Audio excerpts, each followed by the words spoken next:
Invitamos a pasar al señor Willy Molina Cuadros, postulante a la plaza de juez de familia, subespecialidad en violencia contra las mujeres e integrantes del grupo familiar de Huanchac del Distrito Judicial de Cusco. Tome asiento. Buenos días, señor presidente. Buenos días, miembros de la Junta de... Doctor Molina, buenos días. Buenos días. A ver, la pregunta que va a ser recurrente, o fue los últimos días de la semana pasada y el primer día de esta semana. ¿Por qué, doctor, el cambio de fiscal provincial titular a juez de familia? ¿Qué lo lleva a este viraje de orientación? Bueno, el cambio que estoy propiciando es debido a la experiencia que tengo como conocedor de este tipo de temas de violencia contra la mujer e integrantes del grupo familiar. Considero que tengo el suficiente conocimiento, la capacidad y la habilidad para aportar en este campo. Por ejemplo, en un inicio nosotros como Fiscalía de Familia conocíamos estos temas de violencia, en un inicio todavía con la ley 26.260, ¿no? Pero lamentablemente nos ha quitado esas facultades, principalmente en el aspecto preventivo. Yo considero que puedo aportar bastante en este afán de la tutela y prevención de delitos, que hoy en día considero que no se está haciendo de manera efectiva, pese a las restricciones que existen en la ley. Por ejemplo, si nosotros nos imbuimos de pleno en el ámbito preventivo, tendríamos que ser un juez más proactivo, más dinámico, y no solamente expedir resoluciones o medidas de protección desde un sillón. Por ejemplo, la ley te faculta que en casos de que existan menores agraviados en una denuncia, el juez tiene que constituirse o participar desde la etapa preliminar a nivel policial, pero sin embargo no tenemos esa actuación de nuestros jueces actuales. Por ejemplo, en el tema de seguimiento de las medidas de protección, nosotros tendríamos que exigir participar en el cumplimiento de estas medidas de protección. ¿Cómo exigir? No solamente recibir los informes cada cierto tiempo, sino hacerle el seguimiento correspondiente cada cierto tiempo en los casos con riesgo severo. Con mayor razón, yo considero que inclusive el juez estaría facultado inclusive a constituirse al domicilio de la parte agraviada o los involucrados para ver cómo se está resolviendo este tema. Y no solo simplemente dedicarnos quizás a expedir esas medidas de protección y recién una vez que quizás remitan el informe policial o el informe de seguimiento, recién tomar acciones. Yo considero que puedo hacer esa labor con la convicción, el conocimiento y la experiencia que tengo. Actualmente, si bien es cierto, me estoy desempeñando en la Fiscalía de Familia, pero es muy afín a la pretensión que tengo como juez de familia. Usted registra una publicación titulada "El reconocimiento de las uniones civiles entre personas del mismo sexo en el Perú. Un análisis desde el derecho internacional privado y los derechos fundamentales". ¿Cuál es su posición respecto al reconocimiento de la unión civil de personas del mismo sexo? Considero que en un afán de igualdad y no discriminación debería haber una regulación en nuestro sistema, lógicamente con una reforma constitucional y la expedición de una ley correspondiente. Esto es, por ejemplo, en el artículo 234 del Código Civil tendríamos que introducir una modificación para ya no quizás reconocer el matrimonio entre un varón y una mujer, sino también incluir a estos géneros, ¿no? Considero que a nivel internacional existen ya pronunciamientos al respecto para que el Perú cumpla con algunos aspectos o estándares que exige la Corte Interamericana de Derechos Humanos, ¿no? Su tesis versa sobre la unión civil, pero usted ha ido más allá hace unos segundos y ha hablado de matrimonio. Exacto. ¿Usted considera que justamente en este afán de igualdad y no discriminación sería factible el matrimonio de personas del mismo sexo? Yo considero que sí. Según lo que, de acuerdo a los pronunciamientos internacionales, nosotros tendríamos que adecuarnos a lo que rige a nivel internacional. Si bien es cierto, en el 2024 Hubo una modificación al respecto donde el artículo 8 del título preliminar del Código Procesal Constitucional pone una barrera al establecer que el Perú solo estaría obligado a cumplir las sentencias de la Corte Interamericana en los cuales ha sido parte. Yo particularmente considero que no. Todo el ordenamiento constitucional o internacional, los convenios, los tratados, inclusive las sentencias de la Corte Interamericana deben ser de obligatorio cumplimiento para los estados que son partes.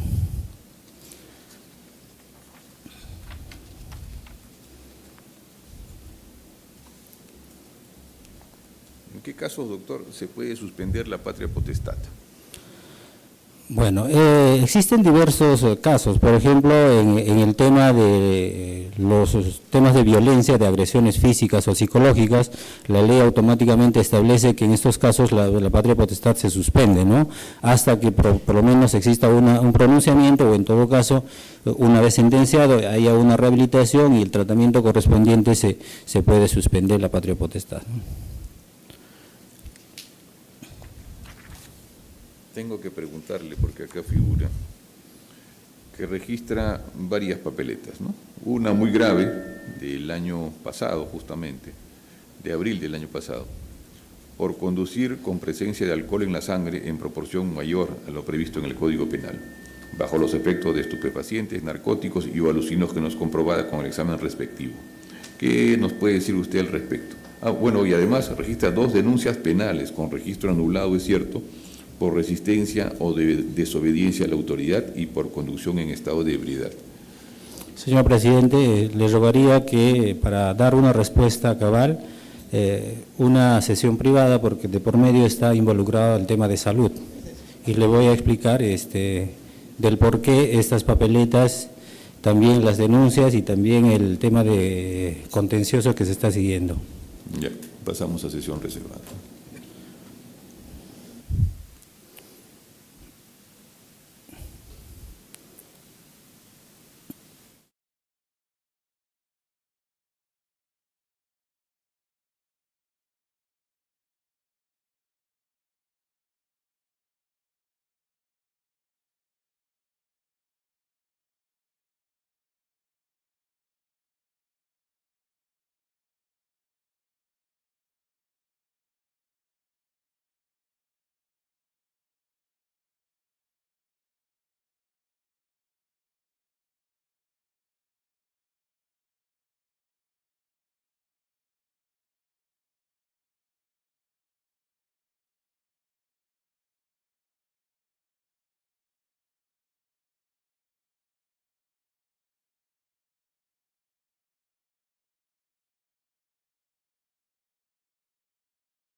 Doctor Molina, la entrevista ha concluido. Muchas gracias, Muchas señor gracias. presidente. Gracias, permiso.